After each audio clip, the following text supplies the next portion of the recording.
everybody? Welcome to StraightA. Dawson here, back with another video. Tomorrow's game day. Today is Saturday. We're here with another video on the Parlay series going into NFL Week 2.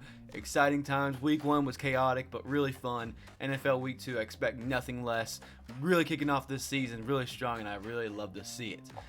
If you're familiar with the Parlay series, basically what I'm doing is setting 3 parlays a week. Basically multiple 16 legs, 8 legs, and then the same game parlay, which is around 8 to 9 legs, depending on the day. So, that one same game parlay will also be the one that I find the most interesting to talk about for that week. So, I'm very excited to kind of kick off today with this parlay series. But part of it is about me learning about what how the NFL works, how these teams are going to go, how these NFL teams are going to go for the rest of the season. And so I'm going to analyze my previous week's parlays and show myself really where I went wrong. I kind of looked at them a little bit, but I'm punishing myself by saying, hey, here's the parlays. We're going to go through them super quick. Kansas City, money line. Obviously, line's upset, so you can't really say much about that. Cincinnati Bengals, week 1, should have known they do perform pretty poorly, especially against a divisional rival like the Cleveland Browns. So we'll see how that goes going forward. Tampa Bay and Minnesota, definitely predicted that to be a lower scoring game. So that was really awesome to see. Over 49ers and Pittsburgh Steelers. Did not hit that one, of course. With the Pittsburgh Steelers not putting up as many points against the 49ers defense as I thought. Jacksonville winning. Got that one. Spread on the Atlanta Falcons. I believe that they were going to win by at least a touchdown. They did so by 2 touchdowns, I believe. So, awesome. Houston Texans by +10. Well, it was such a good spread. Couldn't deny it, but just didn't work out in my favor that time. Tennessee Titans money line. They just didn't pull out the win against New Orleans. Should have known better. New Orleans is a better overall team. Los Angeles Rams plus 5.5 on the spread. They actually ended up winning, so awesome. Vegas and Broncos under was pretty obvious there for me. Money line for Green Bay Packers felt pretty good to me. Miami Dolphins winning against Chargers was a riskier bet, but paid off technically here. Not really, I guess, because it didn't really win me anything, but it won here, I guess. Philadelphia Eagles covering the -4 spread felt pretty easy to me as well. Even though it was going to be more tough game for them, I think they were going to pull it out by at least 4. So cool to see they pulled it by 5. So awesome. Dallas Cowboys, New York Giants almost got the over, but unfortunately New York Giants didn't put up any points. So unfortunate there. And then of course Aaron Rodgers going out of the game for the New York Jets really shows that you really can't predict anything in this league. But it's pretty still close. It's still relatively close to that over mark. So take that as you will. So learn my lessons from week 1. There's some surprises there, but hopefully going forward we kind of make this a little bit better. This is where my my big slip ups I feel like happened. I'm not as proud about the nine leg parlay of the players.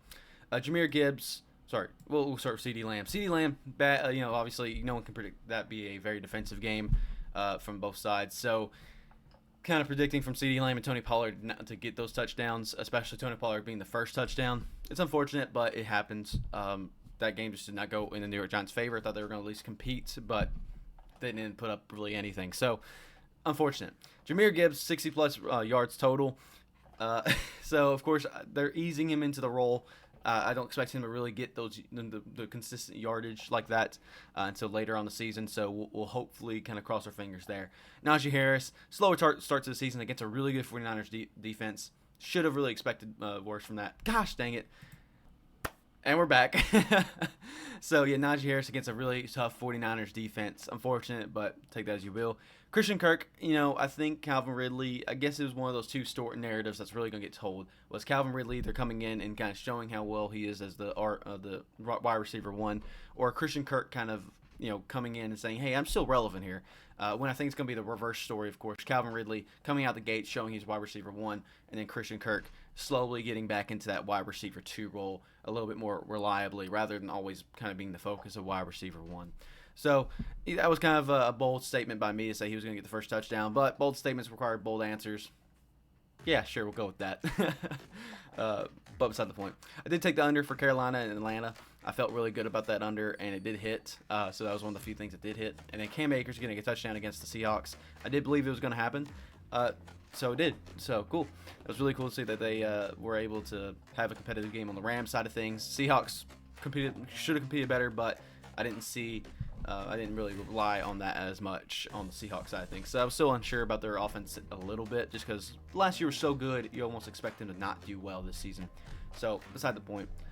First drive result for the Green Bay Packers and Chicago Bears. I didn't even really pay attention to it, but obviously it wasn't a punt. So that was just an unfortunate turn of events where normally I think there are punts. Unfortunate for me. And then the first half winning New York Jets, of course, that game kind of counts as a total wash in general because of Aaron Rodgers going out, but beside the point. Kind of going into the same game parlay, which actually a majority of them hit. Well, not majority of them, almost half of them hit. Garrett Wilson, of course, without Aaron Rodgers, did not get the 2 touchdowns. And honestly, maybe that was a little too, me showing my love for Garrett Wilson a little too much there. Unfortunate, but it is what it is. Aaron Rodgers, of course, going over 234.5 passing yards. Unfortunate, but, it happens. Hopefully he recovers well and we can move forward from there. Josh Allen, his passing being under and his rushing being over, felt good about that. It did go well. James Cook being one of the main rushers there, probably the main rusher there, getting the over 44.5 felt comfortable. Stephon Diggs showing a really good game, so not surprised with the 69.5 over there. Then, of course, Garrett Wilson not getting over 69.5. I do believe he was decently close, but I can't remember the exact stat lines. But unfortunate. Alan Lazard, of course, with Zach Wilson being not as a reliable deep thrower, reliable coverage thrower. Alan Lazard was a better, kind of more safety valve kind of catch that ended up getting the over for 39.5. And then, of course, New York Jets winning the first half. Did not cover with a plus 1.5 spread because I think the Bills were winning by a touchdown, maybe a score or something like that. So, unfortunate, but this does happen. You guys kind of live and let learn. That game, again, was the most interesting game that week, but it also ended up being one of the biggest washes for me.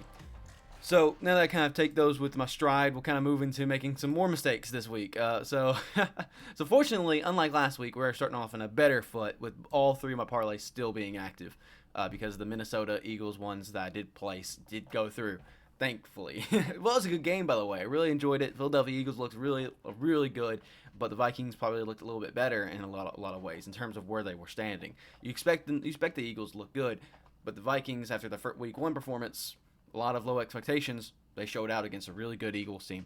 So really excited to see how the rest of this week goes. But of course, I took the Minnesota spread, which barely covered, but they did cover after Kirk Cousins led that drive downfield. But Philadelphia still ended up getting the win for +6, I believe. But did cover the spread. I did feel confident that was going to be a closer game just because I believe Minnesota just is naturally hosting those close games. So I wasn't too nervous in that regard. Was a really fun game, though. Really love seeing Kirk go. So awesome. Now we are going on to the Green Bay Atlanta game for over 40.5. I believe that after Jordan Love in the run game from Atlanta's offense will kind of produce more of a 20-tier game. This was one of the ones I didn't want to take, but I didn't want to take the spread. I didn't want to take a money line. So this felt like the better of the options of saying maybe Jordan Love can get about 20 points. Maybe the Atlanta Falcons get about 20 points. And go from there, because, how do you go from 38 points and 24 points, I believe, for Atlanta Falcons, right? I'm trying to remember from the previous game what they get exactly. We're actually going to look this up on the fly. Falcons, week 1. Boom. Nope, not that. That's week 2. Wait, there you go, games. Boom. Does it not show? Oh, there you go. Cool. But yeah, 10 to 24. So they got 24 points. So, just kind of showcasing that there. That I believe they're going to kind of meet somewhere in the middle in terms of overall points. 24 to 38, I believe Green Bay had. So I think it's going to be a higher scoring game. The defenses for both are pretty good, but I felt more confident about the over for 40.5 for Jordan Love, who's kind of on fire right now in the run game from Atlanta Falcons, which I believe is going to look really good even against a Green Bay defense. So I took the over here. Going to Chicago money line there, I have confidence in them winning. This was one of the riskier ones that may bite me in the butt because the Bucks look really good, and I may have to not doubt them going forward. But Chicago Bears, I believe in them getting a win. If they're going to get a win early on this season, it's probably going to be against Tampa Bay, even at Tampa Bay. So riskier pick, but I believe Chicago is going to pull up the win. Tampa Bay, again, I kind of, as I said in my predictions video about me dreaming about Baker Mayfield, he does always get my hopes up because I do really like Baker Mayfield. He seems like a fun guy, really easygoing guy, but he ends up kind of disappointing me in the end. So I'm going to go off that assumption and say Chicago Bears are going to go in, march in, and win that game. We'll see if I'm right. Then going forward, I took the under for 47 points for Seattle Seahawks and Detroit Lions. I don't believe it's going to be that high scoring game. I believe Seattle will still be conservative. Maybe their defense will pop up a little bit more, and Detroit will kind of be more of a consistently average team in terms of like good coverage and good defense, but also really explosive offense at times. And I believe 47 felt a little high to me for the over, so just went under. Simple and to the point. Las Vegas at Buffalo. I believe Buffalo's going to ease into a really good season. They're going to win this game, I have no doubt, but 9.5 is a really aggressive spread for the Las Vegas Raiders, who looked decent. They didn't look awful by any means, and against a struggling, in the beginning, Bills offense and defense, honestly, I could see this being somewhere in the 2-score range, but I think 9.5 spread felt really safe for me here to place the bet. Then, of course, the money line for the Chargers to win. I feel like this is a safer bet, too, to be honest with you. I just didn't like anything else. Didn't like the spread, didn't like the over-under, because this game could go either way. So I took the money line for the Chargers. Going forward, under 46.5 for the Ravens at Bengals. I don't know. I just don't see the Bengals putting up a massive amount of points. I don't see the Ravens putting up a massive amount of points. I see this being a more consistent 17-17, 17-20 type game. Could be wrong, of course, as always. But I don't see this going into like the 50 or 60 points range. Again, Bengals feel like they're going to ease into the season, especially against a division rival. Simple and to the point, under. 51.5 points. Really tempting, honestly, to take the over here for the Kansas City Chiefs at Jacksonville. But I decided to go under because 51.5 is super aggressive for a total points matchup. Travis Kelce may come back. There's still kind of conflicting reports. It seems like it's all leaning to him coming back, to be honest with you. So even with that, I do believe Jacksonville will put up a good fight, even on defense, because outside of Travis Kelce, it looks like the Kansas City Chiefs offense is kind of one-dimensional, or in terms of like Patrick Mahomes making great passes, but his receivers have to capitalize on them. And I believe Jacksonville will give them a even harder defensive stride, or offensive stride, I guess, from the Chiefs than the Lions did. So I believe it's going to be lower scoring in a way, but also kind of keeping up with the previous game because Travis Kelce will now be back. And I believe he'll have a good game, but I believe Jacksonville will also really contain him. You know, I think they're starting to see through the Travis Kelce, Patrick Mahomes offense, and they'll go forward. Jacksonville, I could see struggling a little bit more in the points range. Of course, they got 31 points last week against the Colts. So you can kind of take that as you will. But I believe they're going to get a little bit fewer points. The ground game is going to be a little bit harder. They're going to get a couple explosive plays down the field. But overall, I think it's going to be an under-type game. It's going to be close. I am tempted, like I said, I was tempted to take the over, but everything else about the game I really didn't feel great about because Kansas City could easily win, and they could easily cover the spread. Jacksonville could easily cover the spread, or they could just straight up win. Who knows? So, who knows? That's really what it comes down to. These are all bets, but I feel pretty confident about them myself. Then we have the money line for the Indianapolis Colts. I believe they're going to take the win. Ben does not believe the Colts will win this game because of struggling maybe Anthony Richardson, but I think it's still pretty safe to take the Colts money line here. Rams covering the spread by +8. Now, I know it's against the 49ers, and I know that the 49ers always have the Rams number. It was safer to take the 49ers money line, but it almost got nothing for me on like odds-wise. So I decided the Rams can probably still keep it a score game, roughly. So I decided to go Rams spread here. I don't trust the over-under.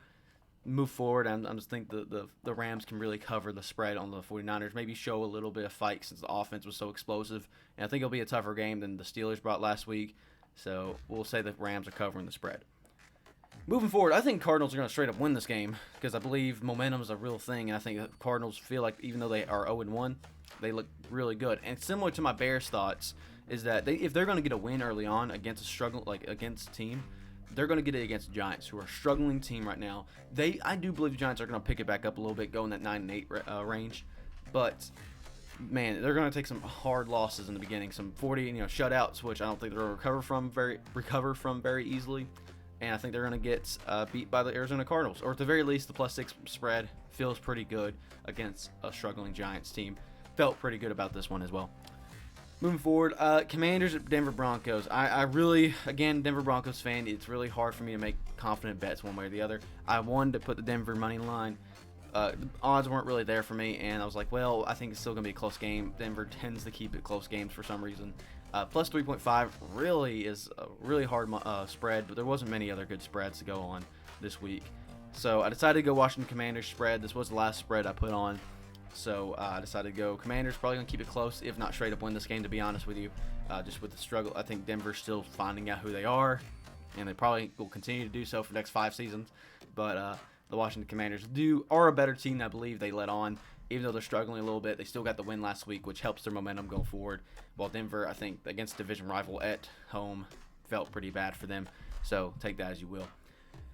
Going forward, New York Jets at Dallas Cowboys, under 39.5. Going to be a very defensively heavy game. Not too worried about this one at all, to be honest with you. I think it's going to be in that range of 20 to 25 points, maybe 30 points, but they're not going to get over 39.5, I don't believe. Then you have the Miami Dolphins at the New England Patriots. Probably one of my riskier bets as well, the over for this one. Dolphins, I think, really want to keep that momentum. I think they will to a lesser extent, maybe around the upper 200 passing yards from Tua. Probably Tyreek getting one touchdown. Jalen Waddle will be more of a focus in this game. And against a New England defense, which I think will hold up very well in the short game and the defensive line, and probably even putting pressure on Tua a lot. But I think they're still going to get cooked. But at the same time, I think New England Patriots are a team that keeps up with other teams. So I believe they can kind of carve out the Miami defense a little bit to keep up with the points. And all it really takes is about 25 point at one point. So I feel good about the over. It's a little aggressive, especially for New England, who can either be a really high-scoring team, or not, I really don't want to say high-scoring, but they can match the other team, or they're just really low-scoring. So a little bit riskier in that regard, but still feel confident about the game. Then you got the New Orleans Saints money line against the Carolina Panthers. I feel like it's a safer pick, to be honest with you. I think Carolina's struggling a little bit in the beginning. Let them struggle for a little bit longer and move forward. And then the Browns money line against Pittsburgh Steelers. Feel confident that the Pittsburgh Steelers will pick it up later on, but Cleveland Browns looked really good week one. Their defense is probably going to carry them for at least a couple more weeks until hopefully Deshaun Watson figures out something. But maybe we'll see some flashes here. This payout is for $1. I put in $1 for a total payout of possibly $21,000. We'll see how close I get this week. If I improve, that's even better. Actually, let's look at the settled, how many I hit last week for this one. Because I believe I hit 1, 2, 3, 4, 5, 6, 7, 8. Because I hit the Tampa Bay, Minnesota one. So I hit half of them. So pretty fine. And then you go to the same game one. Or sorry, the player one, it's 2 for 9. 2 and 9. 2 and 7. 2 for 9. Sure, we'll go with that. And then 4 out of the 9 roughly here in the same game parlay. There's also some other bets here, though. I thought I had some other bets that... Oh, well, here we go. The Titans, Nick Chubb, and all that. Yeah, obviously those didn't hit as well. Those were just kind of some bonus ones I put on. Titans versus Saints actually was pretty close to being the one, but Bengals and Browns are about 4 points higher. So almost a good payout there for, I think, about $1,900. And then Nick Chubb and Joe Mixon both recording one receiving touchdown. Obviously didn't happen. Thought it'd be more, a little bit more of a aggressive game in that regard and more competitive. But I should have known that the Bengals would struggle early on. So take that as you will. Moving forward even more, we have 8. Sorry, is it this 9 or 8? Sorry, my sensitivity is kind of pretty all over the place with my mouse here. We have 3, 6, 7, 8. 8 total leg parlays here for a total payout of $9,439.55 for $1 total waged.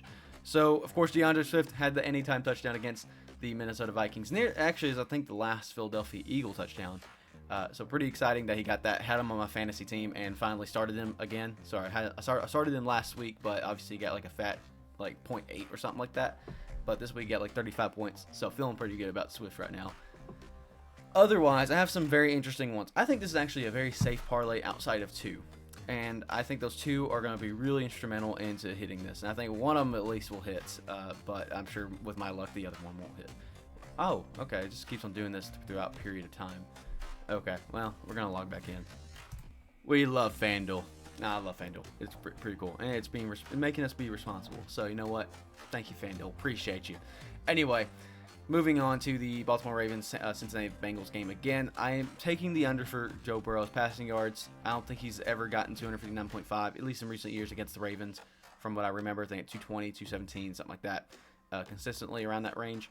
And then I believe Jamar Chase will have a kind of comeback game. Obviously didn't get too much in the first game, but he's still a wide receiver 1 type in fantasy leagues, and I just don't see him going 2 games without getting a touchdown right now. Maybe it could happen, especially against a good Baltimore defense. But I think Joe Burrow will kind of have a slightly comeback game to show that he's still relevant. You know, don't count him out just yet. So those feel very safe to me. Then we have a Calvin Ridley first touchdown score. I doubted him last week. I'm not going to doubt him this week. If you're gonna do something against a Kansas City defense, it's not going to be through Christian Kirk, at least initially. I think Calvin Ridley will kind of come out there and be really explosive. They could cover him, which really could bite me in the butt, especially if Jacksonville does get another receiver into that end zone. but Calvin Ridley feels like the answer that they're going to need for Kansas City. And easily Kansas City could score first here as well. Travis Kelce could come out there and get a first touchdown score, but I still think they're trying to keep him limited, so maybe ease him in back into the game. So we'll see. He'll probably be more involved in the passing game because I think blocking for him will be a little bit riskier just with his injury. But we'll see going forward. Khalil Herbert getting 41.5 over on the rushing yards against Tampa Bay feels really safe to me. I'm not even going to really question that one. I feel like that was a very good over. Indianapolis Colts winning the first half. I believe they're going to win throughout the whole game, so I decided to go ahead and take the first half. Was one of the better odds for me to take here. The New York Giants, the Arizona Cardinals, the Giants getting under 22.5 total points. I don't believe they're going to really show out too much. They'll maybe get 17, maybe 20, but I don't see them getting 22.5. So kind of kept it in that conservative area. And finally, I know I said earlier that maybe the Cleveland passing offense won't be as strong, but I took Amari Cooper getting the first touchdown score of the game. I don't see many other people on this team doing it, especially against a good Pittsburgh defensive line, a great Cleveland defensive line. I don't see that the run game really getting a whole lot unless they get, of course, a pass down the middle or something like that, or even a chuck down pass. Who knows? But Nick Chubb or Najee could easily do that kind of run, but I don't see that being the first touchdown scored. I believe it's going to be a pass, and I don't think Kenny Pickett is going to get but maybe one touchdown pass this whole game. I believe Deshaun Watson has capability of 2. Odds are if you throw 1 touchdown versus 2 touchdowns, you're more likely to get if you throw 2 touchdowns versus the 1 touchdown, you're more likely to get the first touchdown scored of the game. Decided to go with Deshaun Watson getting the pass to Amari Cooper, who didn't have a great week last week, so he's kind of due, but we'll see. It's also me being hopeful having one of my leagues for my fantasy league. So take that as you will. A little bit hopeful. But actually, to be honest with you, I don't actually feel very confident about that Amari Cooper one. The Calvin Ridley one I feel a little wary about. We'll see. I'm actually kind of excited to see how this hits. I feel much more confident in this parlay than I did the previous one. So, I'm already one more away from tying it from last week. Granted, I guess I have only 8 here, right? 3, 6, 7, 8, yeah. But pretty cool. And I did go more conservative this week in terms of my odds. I didn't just shoot for 30,000. I didn't just shoot for 20,000. I was like, well, we're going to keep it at least a little bit more realistic. So kept them within more reasonable ranges. Once I kind of felt good about my parlays, kind of just left them. Because why not? That's part of the fun, too, is making it better odds, too. Heck yeah. Moving on to the most interesting game this week. The same game parlay for my Kansas City Chiefs. No, the Kansas City Chiefs at the Jacksonville Jaguars. It's in Jacksonville. I feel pretty strongly about this game that the Jags are going to do really well. I think Trevor Lawrence has to show out. No matter what, he has to show out if he wants a chance to win this game at over 1.5. The under-over for Patrick Mahomes and Trevor Lawrence feels very, very, how do I say this, very aggressive. Because very good. For Trevor Lawrence's side, I think it's very good because I think he's very consistently around that 250 passing yards. Patrick Mahomes, I think, is less consistent around that 300 yards, but is still pretty consistent in getting those 300 yards. Again, I think he's going to struggle, even though he had 224 yards last week. I don't think he's going to quite hit the 300 mark against the Jacksonville defense. Probably close to it, not going to lie. I feel a little nervous about it, but I'm going to take the under for his passing yards. And then Trevor Lawrence at the under to his 251.5 yards. That one I feel like could be over. But again, I realized that it's really hard for teams to get 500 passing yards between the two. Really difficult. So, as much confident I do feel in this game being higher scoring, I don't believe it's going to be as high scoring as a lot of people are predicting it to be. So that's where I'm going to take advantage of the odds here and kind of say, you know what, I'm going to bet this. I decided to go first quarter rather than first half this next time, at least for the spread here. I do believe Kansas City is probably going to lead early on. I think maybe Jacksonville gets a quick touchdown. Kansas City returns it and it also gets like a field goal or something like that. Kind of feels a little bad against my Calvin Ridley touchdown. I feel like it's more odds that if Calvin Ridley gets the first touchdown, they'll be ahead. But gotta spread out your diversity portfolio a little bit. So decided to go first quarter spread here, minus 1.5 for the Kansas City Chiefs. Chiefs total points will be under 27.5, and I believe the fourth quarter total points will be under 14.5. I believe Jacksonville will probably be leading, and then eventually kind of kill the clock until they get another touchdown or something like that. But 14.5 still feels aggressive in a quarter, especially last quarter. I guess I shouldn't say especially for last quarter because I think a lot of scores happen in the fourth quarter. But for this game, I just feel that under 14.5 feels more. appropriate. Then I have some aggressive ones. Feel especially I'm kind of asking for a lot of touchdowns in this game. I realize, especially with the Calvin Ridley one in the previous example. I'm asking basically for 3 touchdowns and keeping it under in a lot of points areas. Probably narrowing my scope a little bit, going to be honest with you. But Evan Ingram getting a second half touchdown scored. I believe it's going to be kind of one of those games where it's like in the third quarter, it's pretty close, and Trevor Lawrence has to pull out something kind of cool. Doug Peterson says, hey, you know, let's get Evan Ingram involved, and Evan Ingram gets a touchdown in the second half. It does feel like it could be in the first half, too. First half actually had worse odds, so I kind of said, you know, maybe that's a nudge for me to go second half here. Maybe it was a nudge for me to go first half. Who knows? But the total points of the second quarter also put under 15.5. Again, I don't see this being a higher scoring game. On average, if you put each quarter at 14 points, it's 56 points. Don't believe it's going to get even close to 56 points. So I decided to go under on both those quarters games, especially the quarters going into a timeout, or so like going into half and then going into the end of the game. And then Isaiah Pacheco getting an anytime score touchdown. Just threw that one in because I didn't want to put Travis Kelce just in case he did end up not being clear. I think Isaiah Pacheco felt like the other good choice for me to really pick of the Kansas City Chiefs, since I have been very Jacksonville oriented in this whole time. So that is my wagers. I feel pretty good about them overall. Obviously, I feel pretty good about already hitting 1 for 8 here, or sorry, 1 out of my 8 and then 1 out of my 16. So I mean, just 15 and 7 more to go to win a bunch of money, right? That's how it works. Again, I'm going to reiterate to bet responsibly and know your own limits when it comes to kind of how you bet, know what you can bet and what you can't. I have $24 in my balance up there in the top right corner because I can afford to do that. So please bet responsibly and use whatever sportsbook or whatever that you feel, you know, that's good for you. And also, please do it legally. Don't try to forge anything. I do not condone that at all. This is for fun for me to kind of keep active with the games every week, as well as just staying active with what players are doing and what games are doing, and really diving into why those games work out one way or the other. So if you guys enjoyed the video, please leave a like and leave a comment down below asking for more. If you have any suggestions, please leave them in the comments as well. Very excited to keep on continuing the series. Stay tuned for our power rankings, predictions, recap videos of the week. So very exciting. I love this channel, love what it's doing for me so far. The consistent uploads, as well as adding my creativity to it all. Seeing the boys at least once every week down to do some power rankings and predictions together, talking about football, feels really good. So it's been a fun time for me. So if you enjoy, please leave a comment down below and let us know what you want to do, what we want to do. Let us know what you want us to do. There we go. Thank you guys for watching. StraightA Dawson out. Thank you guys. Hello everyone. Something I forgot about with these parlay videos, that we normally also do the ESPN Eliminator Challenge to kind of tail end these parlay videos. So decided to throw it here at the end of the video just because I forgot to put it in. So this is a little epilogue to the video. For my ESPN Eliminator Challenge from previous week, I had 25 total picks remaining. 15 of them did go through, 10 of them did fail. So for a first week with a lot of unpredictable stuff, 60% of the picks going through it feels pretty good. So we have 15 remaining for the last 17 weeks of the season. We'll see how it goes. For my favorite pick of the week in terms of what I'm most confident in, the Chargers at Titans. The Chargers taking the win feels the best for me. So 2 of my picks went there to the Chargers. Next up, in terms of my favorite picks of the week, are going to be the Buffalo Bills picking up the win against the Las Vegas Raiders. Good odds.